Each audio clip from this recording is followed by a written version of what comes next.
Fala pessoal, tudo bem com vocês? Deu Corinthians no derby 2-0, gols de Garro e Yuri. Não é que o Ramon acertou, já o Abel nem tanto. Vamos falar sobre esse jogo? Que vitória, meus amigos do Timão! Chega mais, eu sou o Chico Garcia, inscreva-se no canal e vamos junto. Olha, se tem um momento certo para vencer um clássico, era esse. No momento em que o Corinthians precisava despachar qualquer flerte com o rebaixamento, veio uma vitória fundamental. Mais do que isso, a terceira consecutiva no campeonato, time chegando a 38 pontos e começando a respirar. Faltam 5 jogos ainda, 6 na verdade, né? 6 jogos para que o Corinthians possa definitivamente até brigar por coisas maiores, quem sabe? É isso que representa uma vitória desse tamanho. O jogo mais difícil daqui até o fim do campeonato e o Corinthians venceu. Mesmo sendo na sua casa, era contra um Palmeiras que ainda disputa o título brasileiro. Ficou um pouco mais difícil, especialmente pelo jogo que o Botafogo tem nessa terça contra o Vasco e pode abrir 6 pontos. Depois tem confronto direto no Allianz Parque. Mesmo assim, o Palmeiras vai depender não apenas mais de si, vai precisar conquistar novos pontos, novas vitórias e ainda assim depender de tropeços de um Botafogo cada vez mais disposto a erguer a taça do título brasileiro. Ficou complicado para o Verdão e esse jogo valia muito para o Palmeiras, como valia muito para o Corinthians. Valia a rivalidade, valia tudo que envolvia e valia uma redenção depois da eliminação para o Racing.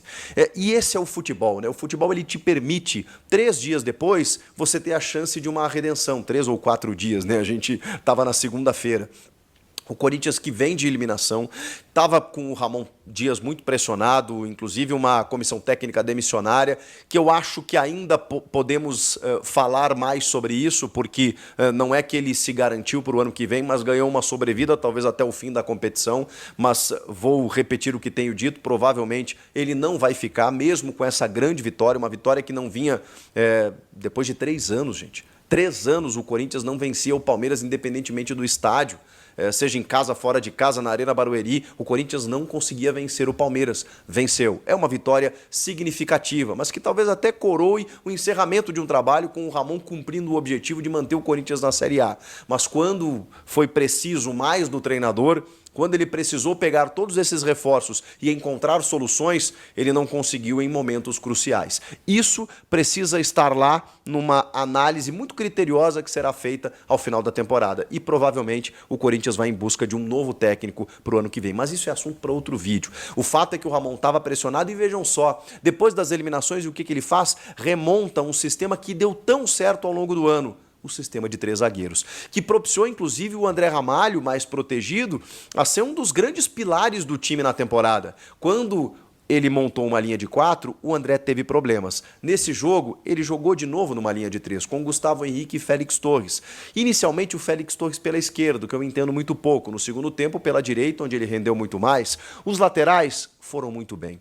Baixando numa linha de 5, numa estratégia de esperar o Palmeiras e de se defender, com Hugo jogando muita bola. E olha que ele foi cercado e acossado pela Joia Estevão, que teve muitas dificuldades. Levou vantagem em alguns momentos, especialmente sobre Félix Torres, mas em outros momentos o Hugo conseguiu ter supremacia diante da Joia Alviverde. Do outro lado, o Mateuzinho, que fez um jogo muito correto, inclusive participando do primeiro gol do Garro. No meio de campo, José Martínez, que também foi outro redentor, um jogador muito criticado nos últimos jogos, mas que fez uma partida soberana. Coube a ele a marcação no meio de campo e o meio campo com inferioridade numérica por conta dos 3 zagueiros, em que o Palmeiras dominou no primeiro tempo. Mas José Martínez, naquilo que ele coube, foi gigante, porque ele foi raçudo, ele disputou bolas, ele teve um grande duelo com o Richard Rios, que é um jogadoraço e que no primeiro tempo teve muito mais espaço, mas depois o José Martínez conseguiu impedir os avanços do Palmeiras. Além do José Martínez, o Alex Santana e depois o Rodrigo Garro, com o Memphis e o Yuri Alberto no ataque. Esse foi o time escalado pelo Ramon Dias, que eu nem sei se eu concordo, mas sou obrigado a respeitar e entender que deu certo, a estratégia deu certo. O Corinthians se propôs a se defender, mesmo sendo contra um Palmeiras, chamando o Palmeiras para o seu campo. E o início do jogo ele foi assustador. O Palmeiras teve, nos primeiros 5 minutos, umas 2 chances claras para marcar. E aí entra em campo um outro grande destaque do jogo, Hugo Souza, Que goleiro impressionante, que goleiro formidável. E esses jogadores, eles carimbam a sua história, a sua jornada em jogos como esse. É óbvio que o Hugo será lembrado, claro que a gente espera que ele ganhe um título, seja no ano que vem ou em algum momento, mas o Hugo será sempre lembrado por um clássico em que o Corinthians não vencia o Palmeiras por 3 anos, por 8 jogos, e de repente, num jogo crucial para escapar do rebaixamento, o Hugo fechou o gol. Foi 2-0 para o Corinthians, mas o Hugo foi destaque absoluto do jogo. Não absoluto, mas um dos grandes destaques, porque a gente ainda tem que falar de Rodrigo Garro e Yuri Alberto. Calma que eu chego lá. Hugo Souza, cara, ele salva uma bola no primeiro minuto de jogo do Flaco Lopes, que ele consegue romper uma linha de 3 zagueiros, mas ele consegue finalizar, a bola queimando em cima dele, ele pega embaixo. Na sequência, o Estevão leva a vantagem sobre o Félix Torres, faz o cruzamento e o Felipe Anderson de cabeça, cabeceia para o chão, uma bola difícil, o Hugo vai lá e pega. São 2 momentos em que ele já começa o jogo fazendo milagres. Depois disso, o Rafael Veiga perde uma bola, que ela vem com um desvio, que vem da direita, assim, mas na marca do pênalti, sozinho, cara, e ela vai por cima. Era um momento em que o Palmeiras muito poderia ter aberto o placar, isso não aconteceu. Aí o Yuri começou a receber bolas no espaço vazio. E isso já indicava o que poderia acontecer, porque era um Palmeiras proponente, era um Palmeiras protagonista, que não sente o estádio, que não sente, ele joga em casa, pelo menos não sentia até então.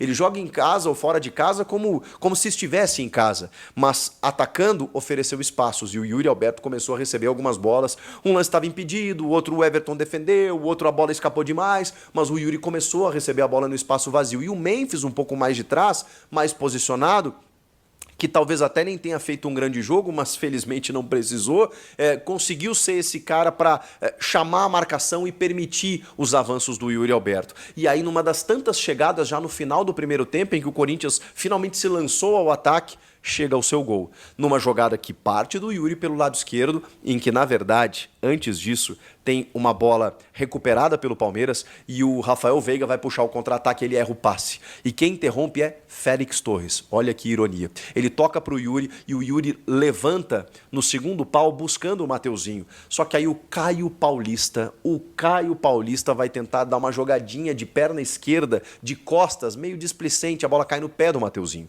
O Mateuzinho inteligentemente espera a marcação, o momento certo e recua para o Garro. E o Garro, um chute seco, rasante no canto, mata o goleiro Everton. Pede desculpas para a torcida pelo gol perdido lá na Argentina, que eliminou o Corinthians. Não só esse gol, como outros tantos fatores que a gente já analisou, mas ele se sentiu culpado e ele foi muito cobrado por isso, pois faz um gol fundamental, de extrema importância, dias depois, numa redenção do seu camisa 10. Rodrigo Garro, que no segundo tempo arranca em disparada. Depois de uma recuperada de bola, José Martínez ganha no corpo do Richard Rios, serve o Garro avança e percebe o Yuri que correu em disparada pelo lado esquerdo e a bola sai muito esticada. Mesmo assim, o goleiro Everton erra completamente o tempo da bola, mas ele falhou justamente na frente de um cara que ele não podia falhar. Porque se tem um cara que acreditou naquela bola e que acreditaria naquela bola até o fim, até a bola sair de campo, seria o Yuri Alberto. Talvez outro jogador desistisse no meio do caminho, fosse entender que o goleiro fosse pegar, não tentaria correr até o fim para não se desgastar. Não, o Yuri Alberto. O Yuri Alberto, ele não para de correr, ele não desiste da jogada e ele foi até o fim para fazer o segundo gol. Se tem um cara que merecia fazer esse gol, é o senhor Yuri Alberto, que nunca baixou a cabeça, ou até mesmo quando baixou por conta de tantas críticas e tal, logo na sequência ergueu e voltou a trabalhar. Ele merece demais, cara, o camisa 9, que é o terceiro maior artilheiro da Neoquímica Arena com 31 gols. Esse cara merece e ele faz o gol, é coroado com gol por tudo que correu. E olha que eu vou dizer, hein, tem um pênalti nele. Num lance que não estava impedido, o Gustavo Gomes chega atropelando, o Yuri chega antes na bola. Inicialmente havia um impedimento, né, marcado pelo Bandeira, mas no replay a gente vê que não tá. Porque o VAR não chamou? Não sei. A arbitragem ela não foi ruim como um todo, mas esse lance poderia resultar em mais um gol do Corinthians, só para vocês terem uma ideia. E por que isso acontece? Porque depois do segundo gol, 10 minutos, o Palmeiras simplesmente para de jogar. Sente muito a pressão, o gol, o clima do estádio e tudo mais, e vem as trocas do Abel Ferreira. Mas antes das trocas do Abel Ferreira, vem a troca de Ramon Dias. E vejam só, sou um crítico de Ramon, Sou um crítico, porque acho que ele falhou demais nas 4 semifinais que o Corinthians disputou. Só depois ele percebeu que poderia voltar com um sistema de 3 zagueiros, que eu nem sei se eu concordo, tá? Mas o fato é que deu certo, e deu certo ao longo de vários momentos da temporada. Ele simplesmente resolveu voltar com esse sistema só agora. Ele fez uma escalação que eu até tenho dúvidas se foi a mais eficiente, porque pelo volume que o Palmeiras implementou no primeiro tempo, poderia ter sido o Palmeiras o vencedor, mas ele usou uma estratégia e a estratégia deu certo, ponto, nova linha. Mas ele foi muito bem nas trocas. Acima de tudo, ele foi muito bem nas trocas. Porque aí quando o André Ramalho sente, o jogo já está 1-0, favorável ao Corinthians, ele se sente confortável, o que ele faz? Coloca o Ranieri. Colocando o Ranieri é um híbrido. Ele pode ser um volante, mas ele baixa também como um terceiro zagueiro. E aí ele joga o Félix Torres para a direita, onde ele joga melhor, onde ele se sente mais à vontade, inclusive na sua seleção, e o Gustavo Henrique na esquerda. Pronto. Baixando os laterais, o Corinthians foi muito mais consistente defensivamente a partir da entrada do Ranieri, porque o Martínez continuou em campo. E o Martínez, inclusive, puxou contra-ataque nesse segundo gol, ou seja, o jogo estava propício dentro da estratégia montada. Ele também tirou o Alex Santana, que ok, é um jogador titular, mas ele está voltando de lesão, de um longo tempo parado, 2, 3 meses afastado, está no terceiro jogo dele, entra o Carrilho, que é um outro grande jogador. Depois entra o Bidon, que tem condução de bola, que poderia aproveitar os espaços oferecidos pelo Palmeiras, que naquele momento atacava. Tudo certo, o Ramon fez tudo certo. E aí lá no momento, talvez, eu não tiraria, porque ele tira o Memphis para botar o Bidon, né? Deixa só o Yuri para justamente apostar nesse contra-ataque. Aí depois lá ele tira o Yuri para botar o Romero. Talvez eu não botasse o Romero, talvez eu botasse o Thales para puxar contra-ataque, mas beleza, não dá para discordar, porque de resto ele fez absolutamente tudo certo. Já o Abel Ferreira tira muito cedo do jogo o menino Estevão. O Estevão estava tendo dificuldades. Gente, é do Estevão que eu espero diferente. Embora tem uma troca que ele fez, na verdade eu entendo ele ter tirado o Caio Paulista, botado o Vanderlan e ter tirado quem que ele tirou para botar o Dudu? O Felipe Anderson, né? E colocado o Dudu. O Dudu entrou bem demais. Aliás, eu não entendo o Dudu reserva desse time. Só pode ser uma perseguição do Abel, alguma questão aí que a gente já falou. O Dudu se inviabilizou quando aceitou a proposta do Cruzeiro e depois voltou atrás, mas o Dudu joga muito mais do que qualquer outro jogador do Palmeiras, ainda mais contra o Corinthians, ainda mais clássico, né? Jogo grande, ele adora. Ele entrou fazendo um barulho pelo lado esquerdo. É dele um cruzamento em que o Rony, que também entrou no lugar do Flaco Lopes, cabeceia e o Hugo faz mais um milagre. Então assim, o Hugo decidiu quando estava 0-0 e o Hugo decidiu quando estava 2-0. Isso é goleiro. Isso é goleiro grande, porque ele resolve. Mesmo quando o teu time está bem, a bola chegou, quando ele é exigido, ele vai lá e resolve. O Dudu fez uma jogadaça, fez outras tantas jogadas pelo lado esquerdo, dando um trabalho danado no final do jogo. Tem um chute dele que a bola passa perto. Foi o Dudu. O Dudu, o cara mais perigoso do Palmeiras ainda no segundo tempo, mesmo com um Corinthians ainda muito bem postado. Depois ele atenta até o Gabriel Menino, que entra no lugar do Estevão, inclusive, tem uma cobrança de falta numa bola na trave. O menino está acostumado a jogar clássico, né, desde a base e tal.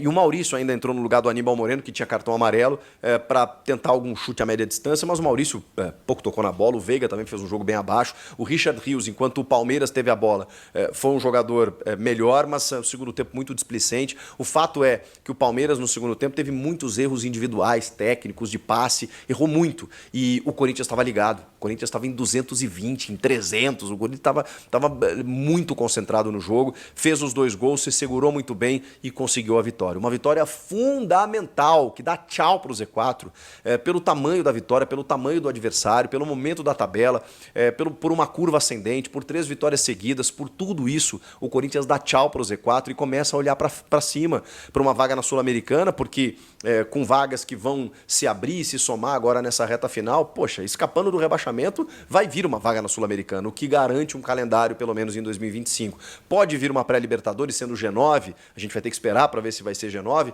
Pode. E aí o Corinthians vai ter que fazer uma reta final agora muito boa. Mas esse era o jogo mais difícil. E o Corinthians venceu. E venceu bem. Sofreu no primeiro tempo, é verdade, mas venceu bem, dentro de uma estratégia que funcionou. Então, essa reta final pode mostrar ainda coisas melhores para o Corinthians, que ganha um clássico na hora que precisava, 3 anos depois. Que vitória espetacular! E ao Palmeiras, a chance de título parece ter ficado pelo caminho. Ainda tem alguns jogos aí para a gente entender o que vai acontecer, mas o Palmeiras não competiu como deveria, não foi eficiente como poderia. E o Corinthians? O Corinthians entrou para vencer esse derby. E ainda teve a cabeça do porco no meio do campo. Eu nem sei o que falar sobre isso, gente, porque assim, o torcedor do Corinthians está amando isso que aconteceu, o torcedor do Palmeiras e outros torcedores estão horrorizados. Eu, obviamente, não acho isso normal. Eu não sei o que dizer. Eu custei acreditar que era uma cabeça de porco de verdade. Como é que conseguem entrar com uma cabeça de... Entram com cartaz... proíbem cartaz de criança, né? Com dizeres, com mensagens, mas uma cabeça de porco entra. Que loucura. Claro que assim, não agride ninguém, não faz mal para ninguém, né? Provavelmente uma cabeça de porco adquirida num açougue, né? Não foi um maltrato de um animal, provavelmente era um animal feito para alimentação, que já estava morto, né? E tal, e aí a cabeça foi jogada dentro do campo. Se isso pode render punição ao Corinthians, acho que sim, porque vai para a súmula, vai chamar a atenção de todo mundo e, obviamente, o Corinthians pode se complicar. Eu não concordo. Eu acho que tem outras maneiras de você protestar, provocar, brigar, brincar e tal, mas eu sei que o torcedor está adorando essa provocação, então eu vou deixar para vocês. Beleza? Comentem aqui o que vocês acharam de tudo isso. Inscreva-se no canal, hein? Eu volto na próxima. Então é isso aí, pessoal. Ficamos com o vídeo de hoje do Corinthians com a vitória de 2-0 contra o Palmeiras. E aí, gostou do placar? Achou que deveria ser melhor? Eu acho que foi ótimo, né, pessoal? Só da gente ter saído da zona de rebaixamento tá perfeito aí pra gente. Se você gostou do vídeo, deixa seu like, se inscreva no canal. Não esqueça de comentar, tá, pessoal? E compartilhar com os amigos. Até a próxima. Tchau, tchau.